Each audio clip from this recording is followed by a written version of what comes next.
En este canal hablo continuamente sobre cómo la clave de invertir de una forma correcta es diversificar. Diversificar de una forma que no importa qué tanto pueda ocurrir en el mercado, tu portafolio esté relativamente bien protegido. De que si algo pasa con las acciones, pues no todo tu portafolio está en acciones. Si algo pasa con los bonos, no todo tu portafolio está con bonos. Si algo pasa con bienes raíces, no todo tu portafolio está con bienes raíces. De esta forma nos aseguramos de que nuestro portafolio no está tan expuesto a riesgos individuales, al mismo tiempo de que sigue generando buenos rendimientos. Y por supuesto, no solo se trata de diversificar con varios tipos de instrumentos, como los que mencionaba, bonos, bienes raíces y acciones, sino que en cada uno de estos también diversificar de una forma adicional. Por ejemplo, a pesar de decidir que tu portafolio solo se conforme por 30% de acciones, no quieres que ese 30% esté dedicado completamente a una sola acción. O que si decides que 20% debe estar en bienes raíces, que no todo esté en un solo inmueble. Porque, ¿qué pasa si esa única empresa en la que estás invirtiendo quiebra? O ese único inmueble en el que estás invirtiendo se cae en un terremoto o algo por el estilo. En este video entonces quiero enfocarme en esta segunda parte, en los bienes raíces. ¿Cómo es que podemos invertir en bienes raíces de una forma bien diversificada? Incluso desde 20 pesos. O en este momento incluso menos, desde 18 pesos.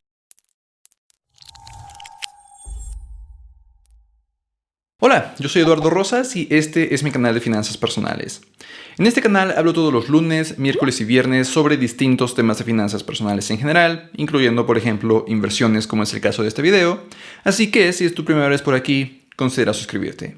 Pero hablemos entonces de cómo es que puedes invertir en bienes raíces en México. Esta estrategia de diversificación, por supuesto, aplica independientemente de en qué país vivas, pero las herramientas que voy a presentar sí son más específicas de México. Quiero empezar hablando de fibras, pero antes de adentrarnos en eso, quiero mencionar justamente un modelo de diversificación que si has visto otros videos en este canal sabes perfectamente a qué me refiero. Y es que derivado de lo que mencionaba al inicio del video, de que debemos de diversificar para que nuestro portafolio no esté expuesto a un solo riesgo, David Swensen, que es el jefe de inversiones de la Universidad de Yale, escribió un libro y creó un modelo justamente enfocado en diversificación. En su libro Unconventional Success, justamente habla de cómo la mejor forma de invertir nosotros como personas, como inversionistas individuales, es diversificar.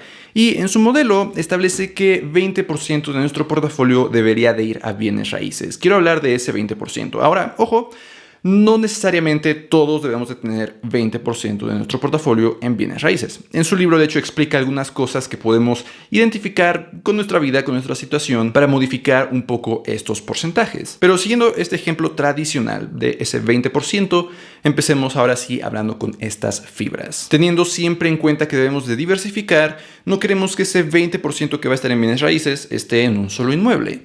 Y justamente lo que nos permiten las fibras, que son fideicomisos de bienes raíces en México, es invertir en una buena cantidad de inmuebles comprando solamente títulos de una sola fibra. La fibra más grande en México es Fibra 1, que está constituida por más de 600 propiedades. Además, no solamente son muchas propiedades, sino que cada una de estas propiedades está en diferentes sectores. Quizás algunos son hospitales, algunos son residenciales, algunas son centros comerciales, entonces aún más estamos diversificando. Y lo mejor es que en este momento comprar un título de Fibra 1 cuesta solamente 18 pesos.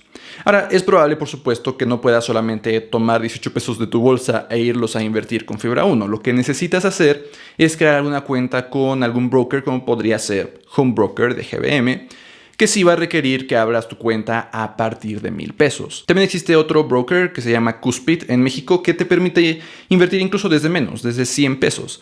Pero cobra más comisiones que Home Broker, entonces creo que tal vez podría ser mejor esperar a tener esos 1,000 pesos y abrir tu cuenta de Home Broker, pero tú puedes comparar las dos plataformas y ver cuál prefieres tú. En cualquiera de ellas entonces podrías ir a buscar Funo, literal F-U-N-O, lo vas a encontrar quizás como Funo 11, y comprar algunos títulos. De nuevo, en este momento está apenas pasando los 18 pesos y con esos 18 pesos entonces, listo, ya tendrás inversiones en bienes raíces. Y de nuevo, lo mejor es que no solamente es uno o dos inmuebles, son más de 600 inmuebles. Con esta inversión en bienes raíces, entonces ya puedes empezar a ver a tus inversiones crecer con el tiempo como si fueran las acciones de alguna empresa.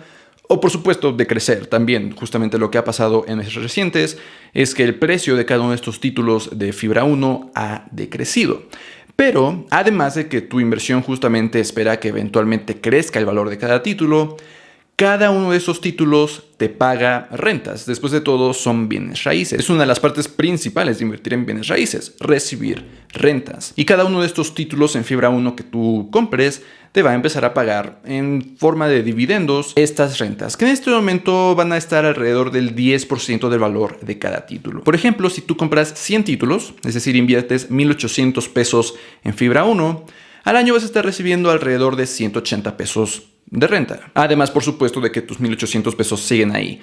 Quizás esos 1,800 cambien de valor porque quizás el precio de cada título baja o el precio de cada título sube, entonces es como una inversión doble. Y este 10% de dividendos que te está pagando cada título es mucho mayor de los dividendos que suelen pagar la mayoría de las acciones, que están más cerca del 1 o 2% que del 10%. Entonces, Fibra es una excelente forma de empezar a invertir en bienes raíces. Estás diversificando, no es un solo inmueble y puedes empezar desde 18 pesos, no desde $500,000 de pesos que necesitas quizás para una casa o mucho más dinero. Pero aún no es la forma más diversificada que puedes utilizar para invertir en bienes raíces. Existen fondos, ETFs, que juntan varias fibras. Un ETF justamente son fondos que normalmente quieren seguir a alguna parte del mercado. Entonces hay fondos que se dedican a juntar varias fibras para que puedas invertir en ellas a partir de un solo ETF. Es probable también que los encuentres como ETFs de REITs cuando se trata de fibras norteamericanas. REIT justamente es Real Estate Investment Trust, que literalmente traducido es fibra, fideicomiso de bienes raíces. Pero ojo, si tú llegas a buscar ETFs de fibras, le pones en Google ETFs de fibras o ETFs de REITs, es probable que las que más fácil encuentres son las que mejor se han comportado en los últimos meses, en el último trimestre o en el último año. Quizás justamente encuentres algunos artículos de que las mejores fibras de este año o las fibras que han generado mejores rendimientos en los últimos 3 meses. Ojo, porque el rendimiento no es en lo que te deberías de fijar, porque el rendimiento va a variar cada mes, cada trimestre, cada año, entonces no es una buena estrategia como para elegir un ETF sobre otro. Creo que la mejor forma de elegir un ETF es simplemente enfocarte en qué porcentaje de comisión te va a cobrar. Es lo único que va a estar estático, ese porcentaje de comisión que te va a cobrar el ETF. El rendimiento no es estático, puede cambiar y el ETF que se comportó mejor en los 3 meses anteriores puede ser el que se comporte peor en los siguientes 3 meses. Por eso entonces, enfocándonos en las comisiones, es que normalmente recomiendo el ETF VNQ de Vanguard. Vanguard es una empresa que es de inversiones, ha creado un montón de ETFs y se enfoca mucho en los precios, en estas comisiones, y siempre se enfoca en cobrar las comisiones más bajas del mercado. Pero entonces este ETF VNQ toma tus inversiones en bienes raíces a otro nivel para ayudarte a diversificar de una forma muchísimo mejor.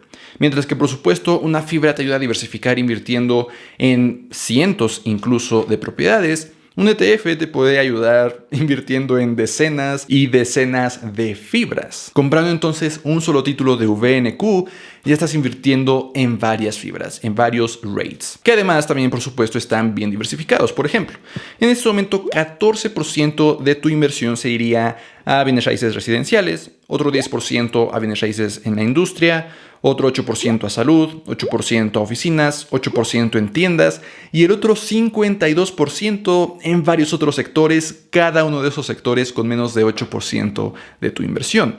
Entonces realmente es una forma de diversificar aún más tus inversiones en bienes raíces. Cada título de VNQ en este momento cuesta alrededor de 1,800 pesos. Entonces, con el mismo dinero que te costaría comprar 100 títulos de Fibra 1, puedes comprar un título de VNQ y diversificar tremendamente tu inversión en bienes raíces, tu 20% de tu portafolio. O mejor aún, ir creciendo tu portafolio e invertir en ambos, quizás 1,800 en VNQ y otros 1,800 en Fibra 1. Y una vez que tengas tu inversión bien diversificada con ETFs, con fibras, podrías empezar a considerar quizás algunas fintech que en México se dedican al financiamiento de bienes raíces. La gran ventaja es que estas fintech te van a permitir invertir de una forma un poco más directa, permitiéndote entonces elegir exactamente en qué inmuebles vas a estar dedicando tu dinero. Porque si compras una fibra, pues tu dinero va a las 600 propiedades que esa fibra tiene sin que tengas ningún poder de decisión en qué inmuebles vas a invertir. Lo mismo con los ETFs. Con este tipo de plataformas, por supuesto, puedes decidir en cuál vas a invertir. Esto puede también ser una desventaja si en este momento no tienes inversiones en otro lado. Si no tienes inversiones en los ETFs o fibras que he mencionado durante el video, y tú decides invertir solamente, por ejemplo, en 100 ladrillos, que es una de las fintech que existen en México, tendrías toda tu inversión solamente en una sola propiedad. Entonces lo que quieres es primero diversificar y después quizás empezar a buscar algunas opciones justamente como 100 ladrillos, que aparte, cosa que no tienen ni las fibras ni los ETFs, te da acceso a algunos descuentos. Descuentos, por ejemplo, de preventa o descuentos cuando compras una buena cantidad. De hecho, recientemente publiqué un video de cómo invertir en 100 ladrillos que te voy a dejar acá en la descripción. Aún está vigente la promoción que menciono ahí, entonces si no te la quieres perder para obtener mejores descuentos, échale un vistazo a ese video. Otra fintech que en México se dedica a los bienes raíces es Brick, que te permite financiar proyectos inmobiliarios. Es invertir a través de préstamos que se utilizan para desarrollar algún proyecto inmobiliario y que por supuesto eventualmente recibes tu dinero de regreso más en rendimiento. Dependiendo de cada uno de los proyectos, el porcentaje de rendimiento podría ser diferente. Este tipo de plataformas son excelentes opciones para invertir en bienes raíces, pero de nuevo, ojo, una vez que hayas diversificado, porque digamos que en este momento solamente tienes 5,000 pesos para invertir en bienes raíces. Esos 5,000 pesos podrías destinarlos a 100 ladrillos, pero solamente te alcanzaría para comprar un ladrillo de una sola propiedad. No estarías diversificando ese porcentaje que dedicas a bienes raíces. Similar en Brick. En Brick puedes invertir a partir de 1,000 pesos. Entonces, en el mejor de los escenarios, esos 5,000 podrías destinarlos a 5 propiedades. Tampoco es una excelente diversificación. Esos 5,000 pesos, sin embargo, te alcanzarían para comprar como 250 títulos de Fibra 1, como 3 títulos del ETF VNQ, y estarías simplemente con esos títulos invirtiendo en una enorme cantidad de propiedades, muchísimo mejor diversificado. Entonces, si en este momento solo tienes esos 5,000, 6,000, 7,000 pesos, creo que idealmente empiezas con fibras, ETFs. Ya después, por supuesto, puedes empezar a considerar este tipo de plataformas, 100 ladrillos, Brick o algunas otras que te vayas encontrando. Pero entonces es así como puedes invertir en bienes raíces en México. Espero que te haya servido este video más o menos como para darte una idea del proceso que puedes empezar a seguir. Desde quizás invertir solamente 20 pesos, hasta empezar a diversificar, hasta eventualmente elegir de una forma más precisa en qué vas a estar invirtiendo. Nota, por cierto, que dentro de las inversiones en bienes raíces no menciono una casa. Principalmente porque una casa, de nuevo, solamente es un inmueble y porque podría significar un enorme desembolso de dinero. Considera ese 20% que platica David Swensen en su libro. Si tu casa cuesta 1,000,000 de pesos, para que ese 1,000,000 de pesos solo fuera 20% de tu portafolio, tendrías que tener un portafolio de 5 millones de pesos. Y no estarías diversificando tu porcentaje de bienes raíces, estaría todo en un solo inmueble. Entonces, más bien esa casa debería de estar más cercano al 5%, para que el otro 15% de bienes raíces sí lo puedas diversificar. En ese caso, si tu casa cuesta 1,000,000 de pesos, tu portafolio tendría que ser más bien de 20 millones. Si aún no tienes esos 20 millones, creo que lo ideal es empezar a buscar inversiones a través de fibras, a través de ETFs, a través de fintechs, en lugar de casas, que además tendrías que administrar completamente tú. Tú tendrías que andar buscando a quién rentar, andar cobrando la renta, andar viendo que tu casa siga en buenas condiciones, y todo eso, por supuesto, significa tiempo, cosa por la que no tienes que preocuparte ni con las fibras, ni con los ETFs, ni con las fintechs. Con esos activos solo se trata de comprar títulos y empezar a recibir dinero, sin ningún problema. Nos vemos en la próxima.